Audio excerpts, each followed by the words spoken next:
Today, by the past, we've been dealing with a number of issues that go from the situation in individual countries, internal developments, domestic developments, some controversial issues like the frozen conflict of Nagorno-Karabakh, the prospect of and also the main subject of discussion today is the recent decision taken by the Chinese consortium to choose the transatlantic to become operational. I'm sure that Vice Minister Su, who has been actively involved in the process, will tell us more about this. Now, today we will listen from the various participants, whom I want to thank warmly on behalf of the Institute. The respective points of view received, as I said, first of all, from the Italian government, which has been actively involved in the proceedings, and also the countries of the region that are in different ways interested and affected by the project. Of course, Azerbaijan as the country that produces gas, but also the transit countries, having in mind Turkey, which is fundamental. The role of Turkey as an energy hub is becoming a fundamental one.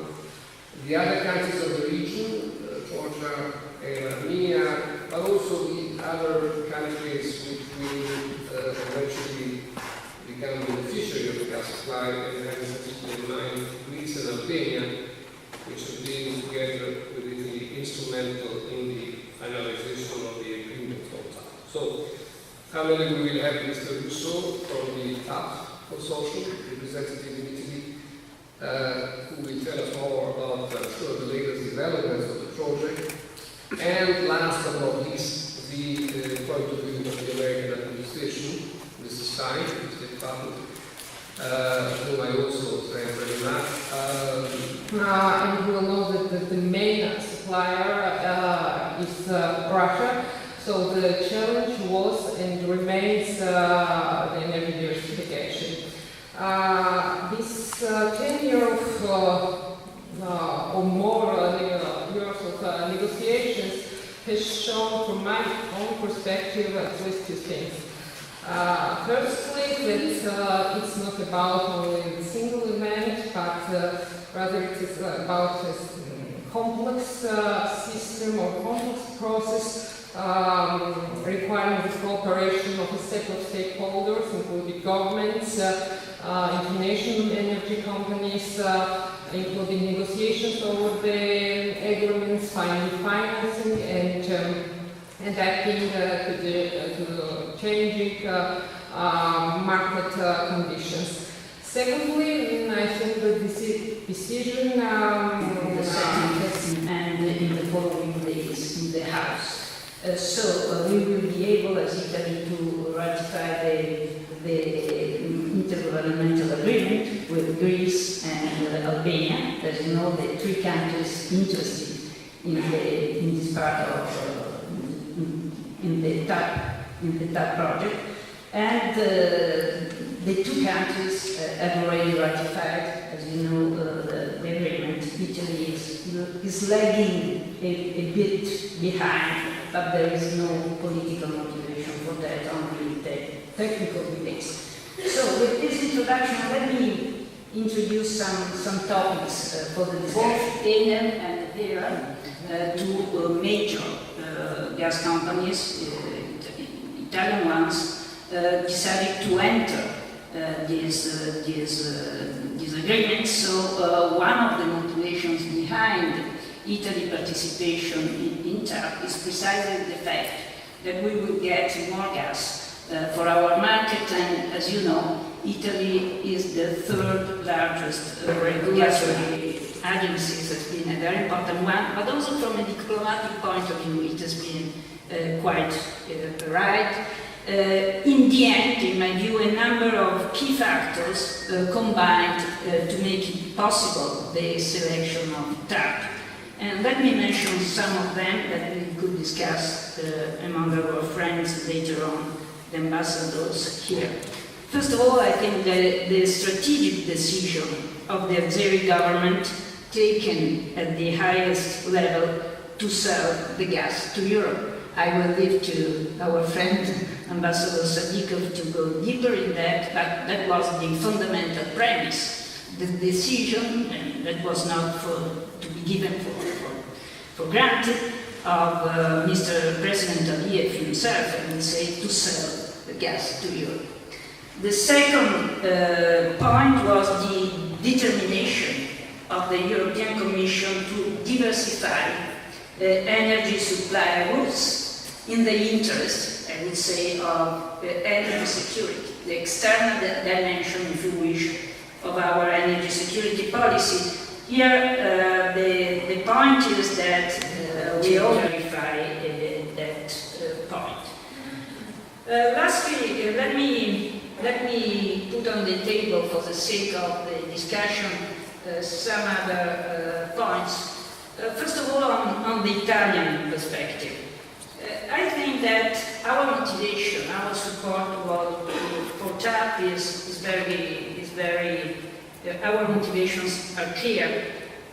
From time to time, somebody asks why are we supportive of this project in the moment in which we do not have a national company taking part into the shareholder structure.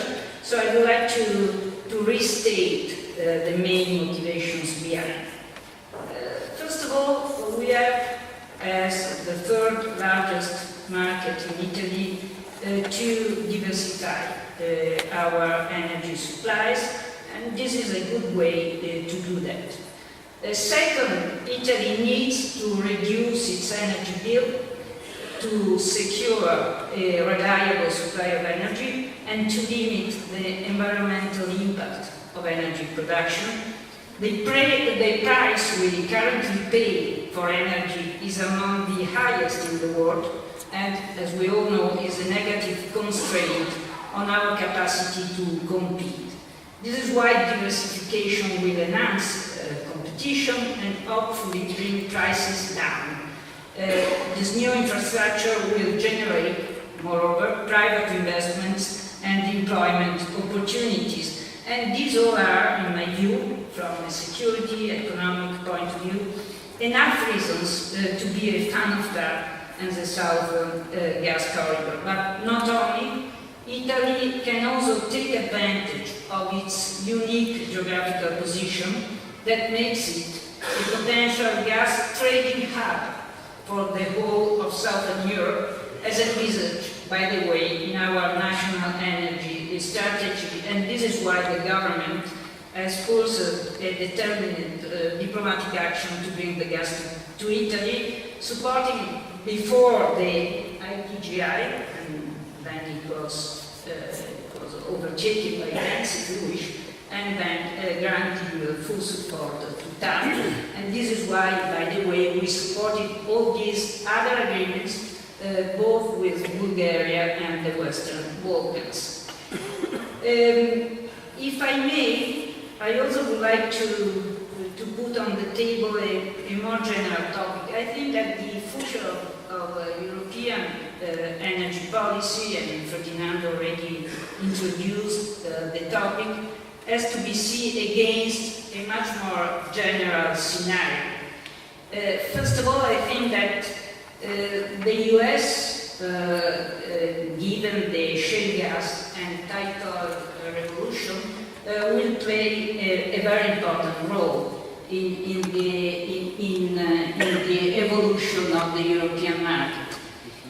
In reality, it's very difficult to foresee a similar revolution in Europe. I don't think that, for many different reasons, I don't think that Europe will follow up with an equal revolution, going to utilize shale gas in the same way.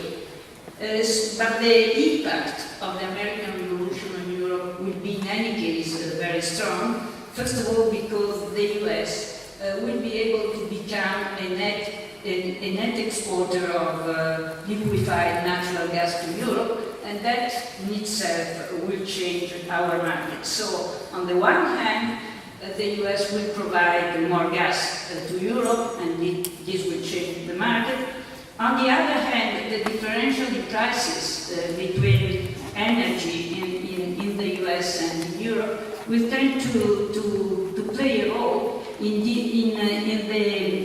the attraction of investments in the US and in Europe.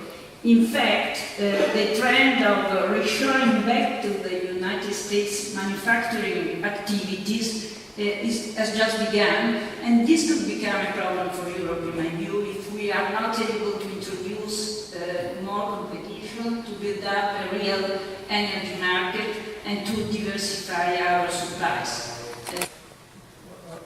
As regards the topic that we have, that is the future for the European energy security, I'd like to say that Azerbaijan's current strategic choice is establishment of strong cooperative relations and genuine partnership with Europe and European institutions. That has been that objective has been at the beginning of when our foreign policy started to be shaped in 1992, and that remained up to today. The circumstances are changing, however, the objective is still there. We are strongly committed to this policy, and we have been pursuing this for a long time. The situation around TAP is in a certain way a deja vu. It was almost in 2000, at the beginning of 2000, we were discussing almost the same issue, but as regards oil pipelines. At that time, very few people believed that an unknown country like Azerbaijan would develop natural gas supplies from the countries of the Caspian Sea basin. Today it is Azerbaijan, tomorrow that could be another country or a group of countries. So with this project, the Azerbaijani gas will reach lucrative European markets at prices set by market principles of supply and demand. In general, the Southern Gas Corridor is roughly a $50 billion worth project, as well as many other important regional projects. Of the projects was linked to the unresolved conflict. About the negotiations, what was the main project, why we came to this point. Maybe it might be more interesting for you, and with some anecdote also.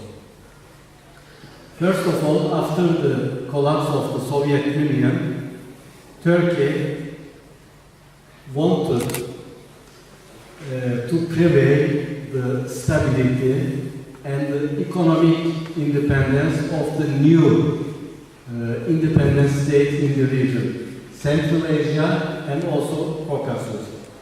And for this purpose, we wanted to develop what we called at this time East-West Energy Corridor, because due to the Soviet system, all the pipelines, gas and oil pipelines, were crossing Soviet area.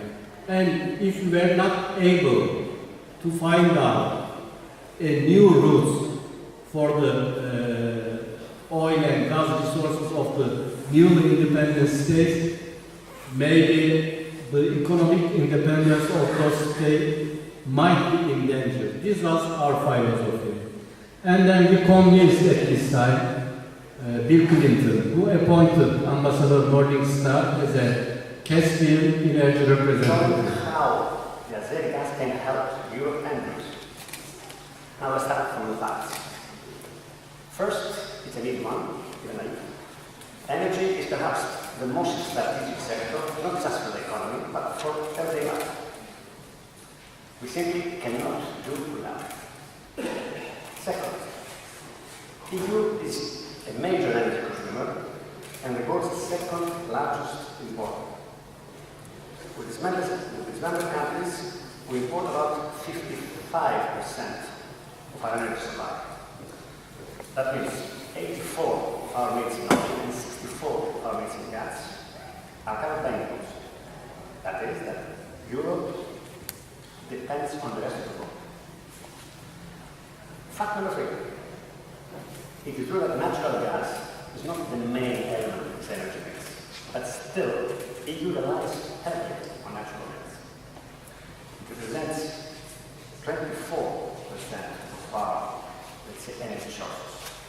And the percentage is expected to grow to 7% by 2030. What kind of Dennis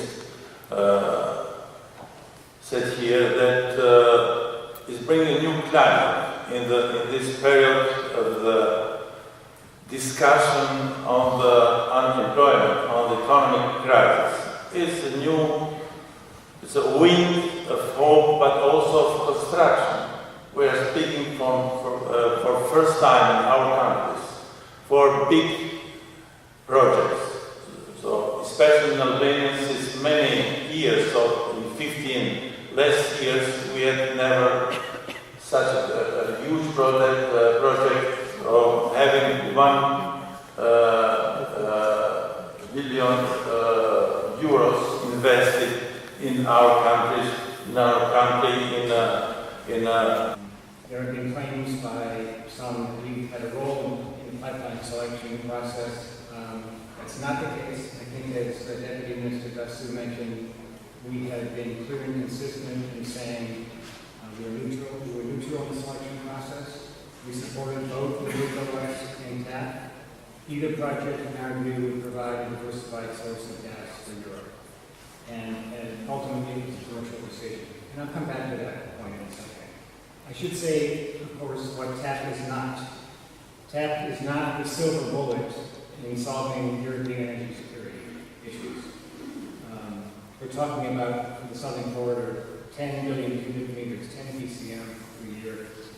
In 2018, that would be less than 2% of European consumption. That's a very modest contribution, but nonetheless, it can make a major contribution in terms of energy diversification for Europe as a whole. There's been some discussion as to why TAP was selected and why projects like Nabucco, the original Nabucco Classic, failed. Nabucco Classic was proposed as a 31 BCM pipeline. It didn't happen, in my view, largely because it was a project based more on politics than economics. TAP is primarily a commercial project, not a political project. The TAP consortium made a very solid argument for the Shakyamuni consortium for the selection. Will require an advanced technology beyond the one that is being used in the United States.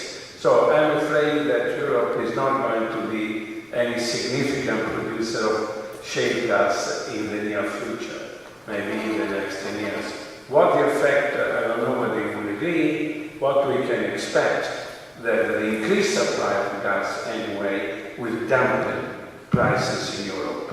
We don't know by how much, but certainly contracts are going to be renegotiated, and probably what is today 10 may become somewhat less, to the benefit of the European industry, particularly, that are now even more subject to American competition in all the sectors where really a lot of energy is being used, and having in mind chemicals, fertilizer, aluminum, and all other sectors in which the competitiveness of the United States will be greatly enhanced. And therefore, this will strengthen the US economy, and of this in Europe, we have to be very mindful of this.